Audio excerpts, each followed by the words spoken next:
Kamu pernah menebak-nebak kira-kira apa yang ada di pikiran seekor kucing atau anjing di dekatmu? Atau pernah berpikir gimana sih rasanya bisa berbicara dengan hewan? Bagi seorang animal communicator, kemampuan itu bukan sekedar hobi. Katanya sih, mereka bisa membantu pemilik memahami emosi, kebutuhan, hingga perilaku hewan peliharanya. Baru-baru ini kami pun berbincang dengan Sinta Tiaradini, seorang animal komunikator di Jakarta, untuk mencari tahu lebih lanjut seperti apa pekerjaan mereka, serta gimana sih cara mereka berkomunikasi dengan hewan. Aku dari Animal Communication Indonesia, bisa dilihat di IG di Anjing Sahabat Manusia, sambung semua. Dan ini adalah Brown, Bangor, anjingku yang dulu hampir mau dibuang di jalan tol karena pemiliknya udah bosan. Nah, untungnya pembantu atau ART di rumah sana peduli, jadi dia menghubungi shelter Pejaten. Kalau teman-teman penyayang hewan pasti sudah familiar dengan shelter Pejaten. Dan kemudian ya sudah, Brown diberikan kepadaku sampai sekarang. Gitu. Berarti Mbak Sinta sehari-hari udah ngurusin berapa anjing nih?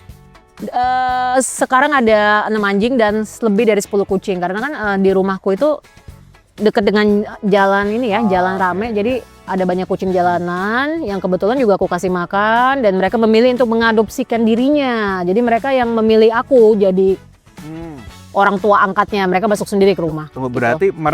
Mereka yang memilih nih? Iya, jadi kalau kucing itu misalnya kita kasih makan, mereka tuh cerdas, tahu oh ini tempat yang aman untuk aku hidup, mendapatkan sumber makanan. Makanya mereka nggak mau pergi-pergi dari rumah. Nah, gitu. Berarti kan kalau sebagai animal komunikator itu mungkin kalau kita dibayangannya adalah orang ini bisa bicara dengan hewan. Betul. Kalau dulu ada referensi film, saya orang Dokter Dolittle benar bisa ngomong hewan. Itu memang seperti itukah atau gimana tuh, Mbak? Beda. Jadi kalau Dokter Dolittle itu kan di filmnya digambarkan seakan-akan mereka berbicara secara langsung ya, secara lisan. Kayak kita gini. Tetapi sebetulnya kalau kami itu menggunakan intuisi, telepati. Jadi contoh sederhananya gini, kalau saya kan cara bekerjanya itu kebanyakan jarak jauh. Jadi Powerance itu mengirimkan foto, video. Nah dari situ kemudian saya terhubung dengan jiwanya si hewan tersebut. Jadi bukan komunikasi kayak kita gini, tapi komunikasi nonverbal. Jadi saya bisa mendapatkan informasi, isi hati, isi kepala dari hewan seperti itu. Caranya bukan langsung berbicara seperti ini. Dan sudah ada ilmunya, teman-teman bisa belajar. Berarti sebenarnya animal komunikator itu apa sih, Mbak? Seni berbicara dengan hewan, sesimpel itu. Ini berbicara dengan hewan. Iya. Dan tugasnya biasa apa sehari? Kalau kebanyakan itu paron-paron yang menghubungi kami itu biasanya ingin tahu hewannya bahagia nggak sih di rumah. Terus orang rumah kesayangannya mereka siapa, makanan favoritnya apa. Terus kalau mereka sakit yang dirasakan apa, keluhannya di mana. Itulah kenapa dokter hewan itu sering bekerja sama dengan kami supaya kita sama-sama tahu nih masalahnya si anabul itu apa dan bagaimana kita bisa menemukan solusinya. Ada juga yang minta tolong ketika hewannya hilang untuk ditunjukkan mereka perginya kemana gitu. Tetapi dalam kasus hewan hilang itu saya tidak bisa menjamin 100% akan ketemu karena seringkali itu berkaitan dengan takdir. Oh iya. Ada saatnya memang semesta saatnya bahwa kita memang harus berpisah. Tunggu. Kalau hewan hilang itu gimana cara quote and quote menghubunginya, Mbak? Menghubungi mereka? Ya kalau saya biasanya gini, saya minta ditunjukkan foto jalanan di depan rumah arah kiri dan kanan. Nanti saya minta validasi nih sama si hewan hilang tersebut. Kamu ke arah mana? Misalnya ke arah kiri terus dan segala macam. Dan itu nanti metodenya live tracking. Jadi ketika saya owner atau parusnya itu harus langsung cari. Karena kan beberapa animal communicator nih beda-beda, Mas. Ya metodenya ada yang cuma pakai Gmaps dikasih kayak semacam petanda di sekitar sini. Kalau saya metodenya live tracking. Jadi misalnya gini, ada kasus yang menarik nih. Ini saya baru bisa berhasil melacak di hari ke-6 dia hilang. Saya bilang, Kak, kamu nanti dari rumah ke kiri, kemudian belok lagi ke kiri. Terus ownernya bilang, tapi itu pabrik Kak, cek di situ. Untungnya ada kerjasama, untungnya mereka mau nurut. Iya. Dicek, ternyata memang benar hewannya ada di area belakang pabrik, nggak bisa keluar lagi. Gitu. Kalau tadi Mbak Sinta bilang ada ilmunya. Ya. Itu sebenarnya penjelasannya seperti apa sih? Karena kan mungkin kalau kita dengar penjelasannya tadi, oh ini kok kayaknya agak lebih ke sesuatu yang sifatnya supranatural. Makanya kan beberapa dokter hewan juga tidak bisa menerima animal communicator karena dianggap pseudoscience gitu ya. Tetapi saya cuma bisa bilang dicoba dulu deh untuk mengetahui bahwa ini pseudoscience atau bukan. Kemudian yang kedua, nggak semua orang punya bakat. Kenapa saya tahu? Karena dari belajar. Saya kasih analogi simpel. Kita sama-sama belajar matematika. Mas Dio dapat 10, saya dapat 5. Padahal materi yang diberikan sama. Artinya apa? Mas Dio punya kemampuan di bidang matematika dan saya enggak. Nah, jadi bisa dipelajari, tapi nggak semua orang berbakat. Cara belajarnya adalah bagaimana nanti intuisi kita dipertajam. Simpelnya itu. Karena dari intuisi, kita bisa memahami apa yang dia pikirkan, suara hatinya. Dan itu bisa diterapkan ke semua makhluk, manusia dan semua hewan tanpa terkecuali. Bahkan beberapa ada yang berkomunikasi dengan tumbuhan.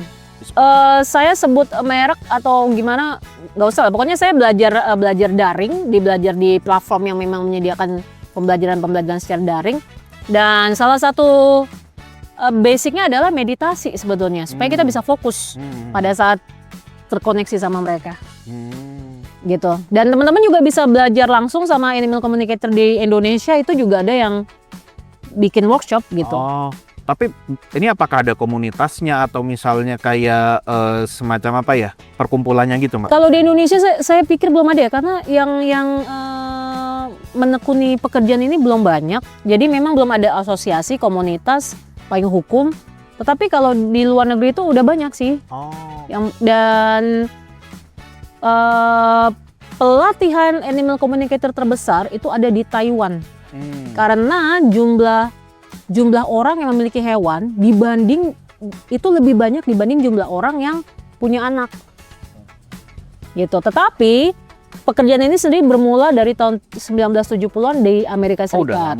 Udah lama. Jadi kita ketinggalan ya 30 tahun lebih lah gitu. Di Indonesia berarti masuknya kapan?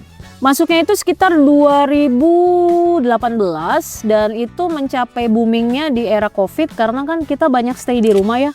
Banyak yang cuman tinggal sama hewan di rumah dengan hewan peliharaan. Jadi di situ mulai timbul kesadaran gitu, awareness bahwa oh ternyata mereka ini bukan sekedar hewan tapi mereka juga sentient being, makhluk yang punya perasaan, emosi gitu.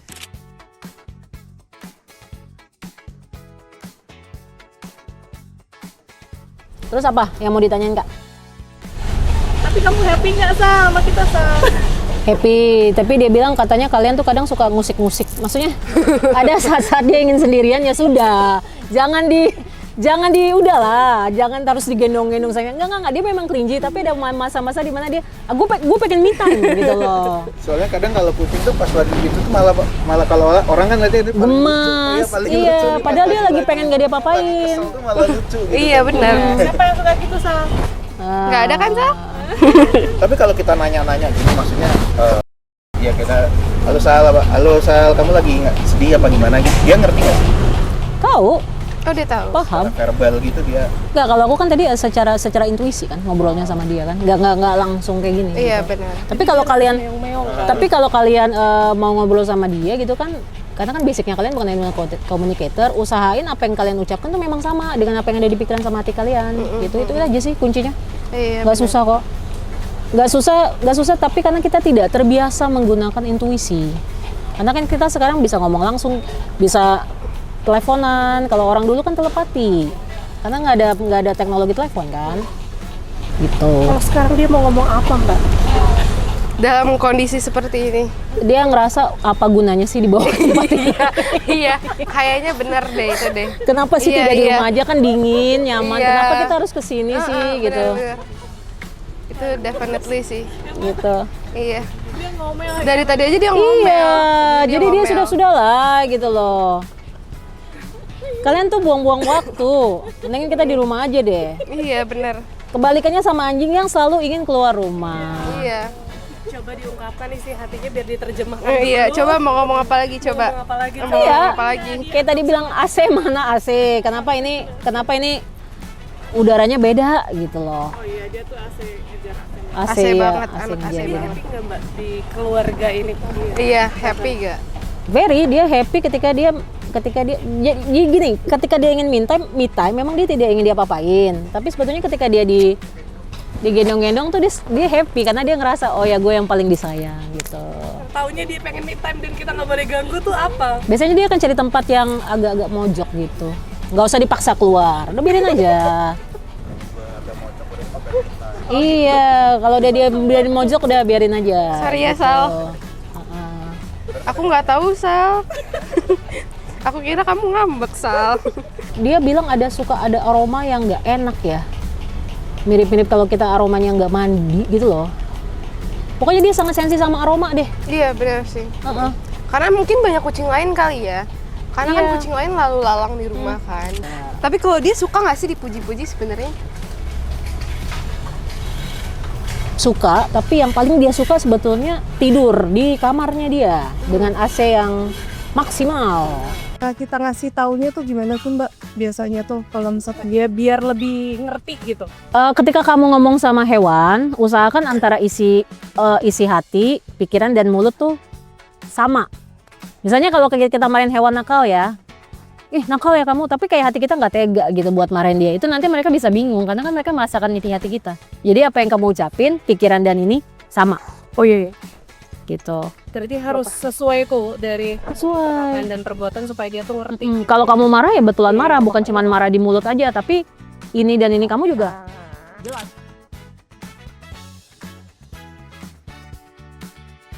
Tapi Desina sendiri awal mulanya memilih untuk belajar animal communication, Ya. terus jadi animal komunikator, itu seperti apa Mbak? Awalnya saya gabut. Jadi kan saya latar belakang saya media ya. Nah di tahun 2019 itu media asing. Di tahun 2019 pimpinan saya memutuskan untuk closing di Indonesia, balik pulang kampung ke Eropa dan terus kan ngapain ya? Ngapain di situ saya ketemu tentang pelatihan animal Reiki. Jadi animal Reiki itu lebih kayak kepada penyembuhan kontemporer melalui energi gitulah segala macam. Nah ternyata di sesi itu ada yang namanya animal communication. Disitulah akhirnya saya belajar, saya tertarik dan karena persona branding saya dari awal-awal kita main sosmed tuh let's say 2009 2010 mungkin kamu masih usia berapa lah, masih kecil kali ya. Si sekolah. Oke. Sekolah. Persona branding saya memang saya penyayang hewan gitu. Jadi ketika saya akhirnya memproklamirkan sebagai animal communicator ya jalannya mulus karena memang orang tahu bahwa oh emang Sinta nih penyayang hewan. Bukan FOMO, bukan ikut-ikutan karena nggak dipungkiri banyak banget yang tiba-tiba jadi ancom. FOMO, ikut-ikutan. Bahkan kayak teman-teman tarot reader, yuk tarot untuk hewan gitu. Padahal kalau menurut aku nggak sesimpel itu ya. Kamu harus menjalankan pekerjaan ini dari hati loh. Bukan karena tujuan kamu. Aku rasa pekerjaan apapun di dunia ini ya, kalau dikerjain dari hati itu pasti beda hasilnya. Tapi berarti dari memang apa ya, sengaja ikut pelatihan untuk workshopnya itu memang sengaja ya? Iya, karena kan awalnya saya tertarik sama animal Reiki, Reiki. kemudian ada animal communication dan di situ kan terus berkembang karena kan ternyata banyak banget bagian-bagian yang bisa dipelajari. Ada yang komunikasi dengan spirit hewan yang sudah meninggal, ada yang khusus untuk hewan yang hilang, hewan yang sakit. Itu ternyata banyak banget Mas yang terus bisa dipelajari gitu. Makanya kalau aku nggak pernah berhenti belajar karena itu. Bicara sama spirit hewan tuh kayak gimana tuh Mbak? Apakah kayak paranormal gitu? Enggak, begini, prinsipnya adalah sebetulnya ini ilmiah kok. Einstein bilang kan energi tidak pernah musnah ya. Sama. Jadi kita kan juga terdiri dari energi kan, dan jiwa Ya. itu tidak pernah musnah, hanya berubah bentuk, Bentuk, shifted. Jadi pada saat ini misalnya kita meninggal, jiwa kita itu kan tetap ada, hanya bentuknya beda, bentuknya roh. Atau kalau teman-teman percaya reinkarnasi, bentuknya mungkin bisa lain-lain gitu. Jadi simple, basicnya itu sama, terhubung dengan jiwa. Jadi aku sih nggak pernah ngambil pusing ya kalau ada orang yang nggak animal communication itu hoax atau pseudo science atau halu. Iya nggak apa-apa gitu. Maksudnya nggak semua orang kan harus mempercayai hal yang sama gitu. Tetapi dengan bukti bahwa saya dari 2019 dan tetap mendapatkan permintaan bla bla bla, repeat order segala macam adalah bukti bahwa ternyata ini bisa ngebantu mereka untuk lebih mengenal hewannya dan segala macam. Berarti klien sudah banyak ya Mbak? Ya. Biasanya masalahnya apa aja yang sering, kalau tadi kan sempat ada yang hewan hilang, tapi selain itu apa aja tuh Mbak? Iya, kebanyakan itu kalau nggak hilang yang sakit. Oke. Karena kalau sakit dan yang spirit juga ada kok. Tetap pasti itu ada, tiap bulannya tuh ada permintaan untuk komunikasi dengan spirit hewan. Ada yang unik nggak Mbak? Yang maksudnya yang sampai sekarang tuh istilahnya kayak masih membekas lah. Yang agak-agak yang unik itu yang saya ingat adalah waktu itu saya dihubungin dari pemilik anjing yang dia bilang anjingnya itu kayak ketakutan gitu. Tadinya dia datangnya ke animal communicator yang lain di sebuah klinik. Nah, uniknya si animal communicator yang pertama itu juga nggak tahu mau ngapain, dia juga ketakutan gitu. Akhirnya datanglah ke saya, gimana nih solusinya? Kebetulan saya belajar Reiki, di situ kan kita belajar soal cakra gitu kan, termasuk yang berhubungan dengan ya makhluk-makhluk kayak gitu. Saya bantu memperkuat crown chakra supaya apa? Supaya anjingnya nggak usah takut kalau melihat arwah-arwah kayak gitu. Bagaimanapun juga kan kita hidup berdampingan dengan makhluk-makhluk itu kan, entitas gaib. Ya udah, ketika saya bantu seperti itu anjingnya udah bisa biasa lagi. Gitu. Tapi berarti apakah untuk animal communicator-nya bisa untuk semua hewan atau hanya tertentu aja kayak anjing atau kucing? Bisa kalau kok. hewan lain seperti ular, kadal, burung. Bisa. Saya dulu pernah berkomunikasi sama buaya kecil ya. Pernah berkomunikasi sama kuda, kura-kura, burung hilang. Kalau seperti itu biasa mereka masalahnya apa? Maksudnya kan kalau anjing kucing kan kita ada dugaan tertentu nih mengarah ke dia takut, dia lagi sedih atau lagi sad. Tapi kalau kayak misalnya kura-kura atau buaya itu kan Lebih kepada mereka mau tahu gimana sih perasaan hewan-hewan itu terhadap orang di rumah. Jadi kayak waktu itu saya ngomong sama buaya, ini buaya kecil yang dipelihara di akuarium ya, saya nggak tahu nama latinnya apa. Ternyata si buaya itu seneng ngelihat anak perempuan yang ada di rumah itu, karena anak perempuan itu suka ngajak main dari luar. Gitu. Hal-hal sepele kayak gitu sih. termasuk kayak ikan pun juga Kan saya belum pernah dapat klien ikan Belum saya pernah ya. Belum pernah dapat. tapi bisa Mbak? Bisa, as long mereka memiliki jiwa, itu bisa. Gitu. Gimana membedakan perilaku, maksudnya kan hewan mamalia kan pasti akan berbeda dengan apa namanya? Sebetulnya nggak beda loh. Nggak beda. Mereka hanya berbeda secara fisik. Tapi cara mereka berpikir, merasakan sama. Nggak ada perbedaan yang signifikan gitu. Ternyata sama. Gitu. Kalau bedanya dengan manusia deh.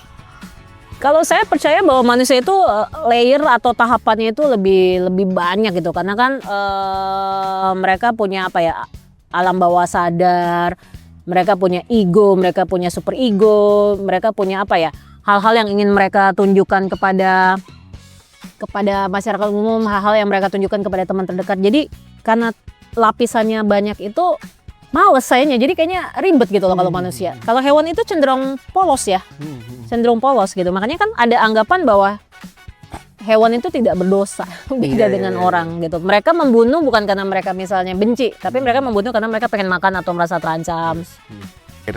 Ada saran nggak buat istilahnya bagi pemilik hewan peliharaan atau mungkin parents gitu yang pengen gitu punya ikatan lebih dalam dengan hewan peliharaannya? Sebetulnya kalau kamu mencintai mereka dengan sepenuh hati gitu ya, menganggap mereka bukan sekedar hewan tapi juga sentient being yang punya perasaan, emosi, itu pasti akan terjalin sendiri hubungannya. Tapi kalau kamu cuma lihat mereka sekedar hewan, kasih makan, ditinggal, nggak pernah diajak main, nggak pernah diajak jalan, ya hubungan itu tidak akan terjadi. Sama kayak orang pacaran ya jatuhnya. Harus ada interaksi, sesimpel itu. Nah kalau pengen ngubungin Mbak Sinta, pengen minta bantuannya Mbak Sinta, Ke IG aja di Anjing Sahabat Manusia.